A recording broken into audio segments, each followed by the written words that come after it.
दादरच्या फूल मार्केट परिसरामध्ये गोंधळ निर्माण झाला। महानगरपालिकेकडून रस्त्यावरती फूल विकणाऱ्या फूल विक्रेत्यांवरती कारवाई करण्यात आली। कारवाई दरम्यान दादर फूल मार्केट व्यापारी संघटना आणि महापालिका अधिकाऱ्यांमध्ये वाद देखील झाला।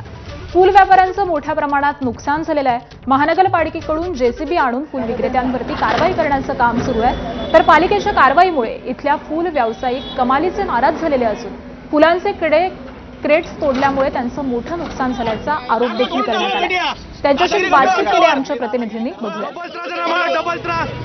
कुठचाही अधिकार नसताना बीएमसीने मार्केटच्या बाहेर असणाऱ्या पेट्या तोडलेल्या आहेत आणि तोडलेल्या फक्त पेट्या तोडल्या नसून फुलासह पेट्या तोडल्या। पालिकेने इथे आज अतिक्रमण दाखवून हे क्रेट जेसीबीने तोडलेत। आज हे शेतकऱ्यांचे क्रेट आहेत। शेतकऱ्यांचं हजारो रुपयाचं नुकसान झालेलं आहे।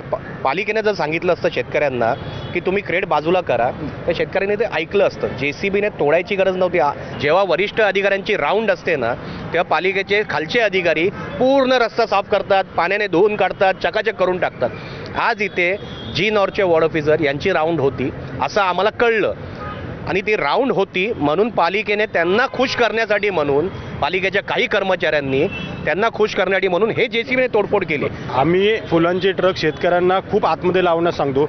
आज ही कारवाई झाली त्यामुळे तिकडे आडवे ट्रक लागलेले आहेत आणि त्यामुळे वाहतूक कोंडी झालेली आहे आणि त्या वाहतूक कोंडी झाल्यामुळे आता हा प्रकार म्हणजे त्याच्यामुळे कॅरेट इथे वाहतूक कोंडी नसते असं तुमचं म्हणणं? आम्ही स्वतः रात्री 1 वाजल्यापासून आम्ही व्यापारी किंवा शेतकरी तिथे उभे असतो आणि वाहतूक कोंडी कशी कमी होईल याच्यासाठी आमचं स्वतंत्र लक्ष असतं। आमचं पाऊल काय, पालिकेने आम्हाला सहकार्य केलं पाहिजे, कारण की हे व्यापाऱ्यांचा व्यवसाय आहे, शेतकऱ्यांचा व्यवसाय आहे। आम्ही शेतकऱ्यांची मदतच करतो जवळजवळ, पण कसं होतं या गोष्टीतून यांनी शेतकऱ्यांचं मोठं नुकसान केलेलं आहे। याची जर आम्हाला पूर्ण कल्पना दिली असती तर शेतकऱ्यांनी आतमध्ये हे केलं असतं, त्यांनाही सहकार्य केलं असतं।